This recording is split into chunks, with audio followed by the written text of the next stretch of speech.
आप लोगों को कोमल लर्निंग हब में स्वागत है। आज हम एक नया टॉपिक करेंगे जिसका नाम है शेयर फॉरफीचर। ये टॉपिक बहुत ही कंफ्यूज वाला है, बच्चों को समझ में नहीं आता है, तो इसीलिए इस टॉपिक को मैंने आज उठाया है।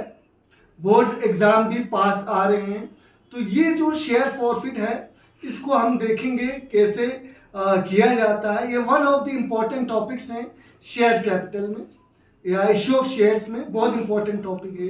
तो आओ देखते हैं कैसे होता है शेयर फॉरफीचर। फॉरफीचर का मतलब क्या होता है? फॉरफीचर का मतलब होता है कैंसिलेशन, यानी कि शेयर को हम क्या करते हैं? कैंसिल करते हैं, यानी कि शेयर को हम फिर से अपने पास ले आते हैं जो हमने इशू किया है, उसको हम कहते हैं शेयर फॉरफीचर। तो शेयर फॉरफीचर कैंसिल हम क्यों करते हैं? ताकि हम क्योंकि वो उन्होंने पैसा नहीं दिया होता है, नॉन पेमेंट ऑफ मनी।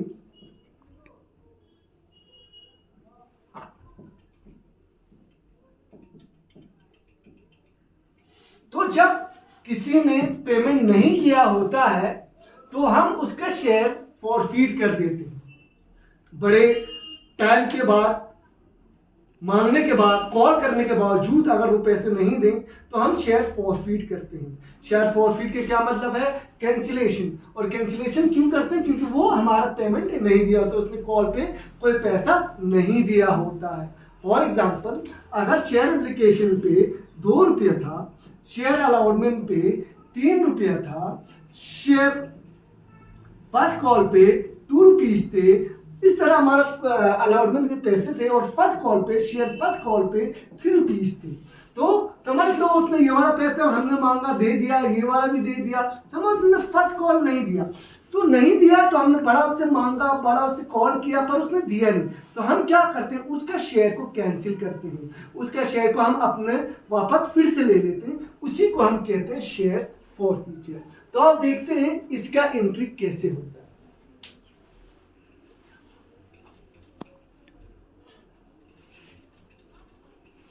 अक्सर लोग इसका एंट्री में बड़े कंफ्यूज होते हैं। बड़ा आसान है, बड़ा सरल है, बस आपको क्या करना है?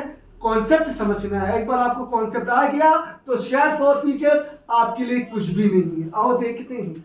देखो बच्चों, जब हम शेयर इशू करते हैं तो हम बैंक टू शेयर कैपिटल लिखते हैं, और उसके बाद हम क्या करते हैं? हम इस शेयर एप्लीकेशन को कैंसिल करके शेयर कैपिटल एक लायबिलिटी बना लेते हैं।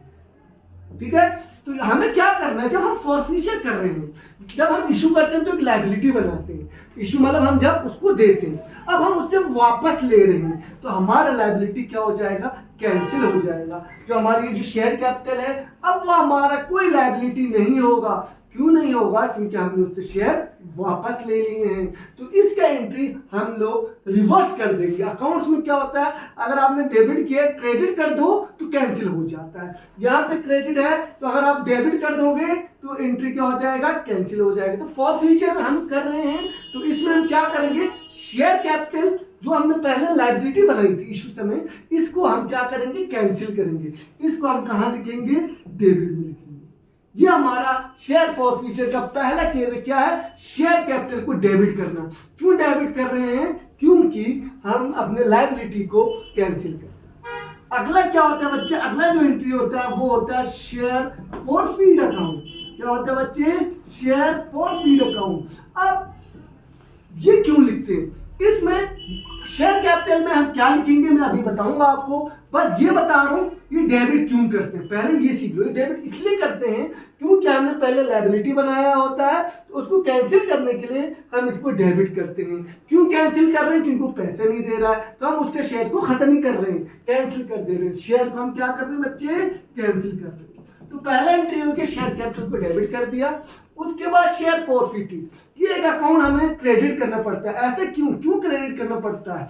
ये देखो, इसने पैसे दिए थे ना, हमने यहाँ पे लिखा था शेयर एप्लीकेशन पे 2 रुपया, शेयर अलॉटमेंट पे 3 रुपया, और शेयर फर्स्ट कॉल पे 2 रुपया, और शेयर सेकंड कॉल पे हमने 3 रुपये लिखे थे। ये हमारा सेकंड कॉल है।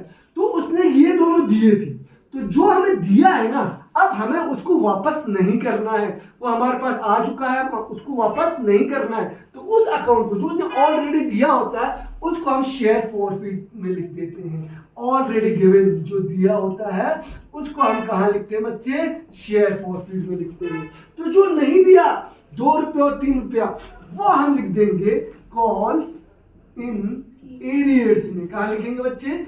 कॉल इन एरियर्स में लिख देंगे। वो अमाउंट नॉट रिसीव्ड, जो पैसा नहीं मिला। ये क्या है? Already given. क्या अमाउंट ऑलरेडी गिवन।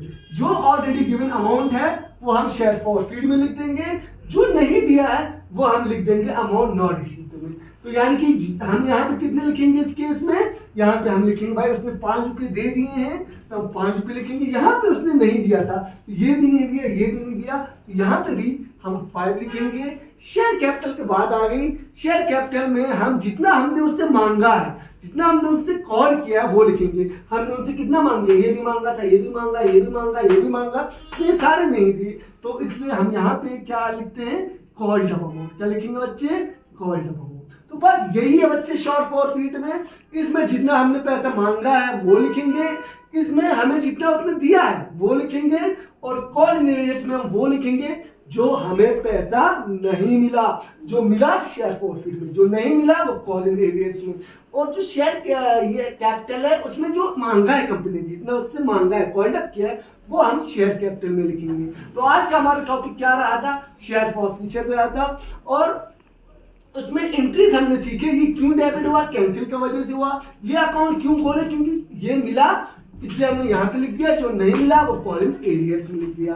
तो आज के लिए इतना ही। आज हमने शेयर फॉरफिट किया, फॉरफीचर का सीखा। अगला क्लास को जरूर फॉलो करें मेरे यूट्यूब चैनल को। अगला क्लास बहुत जल्दी आने वाला है। मेरे चैनल कॉमन लर्निंग हब को आप जरूर लाइक, सब्सक्राइब और शेयर करें।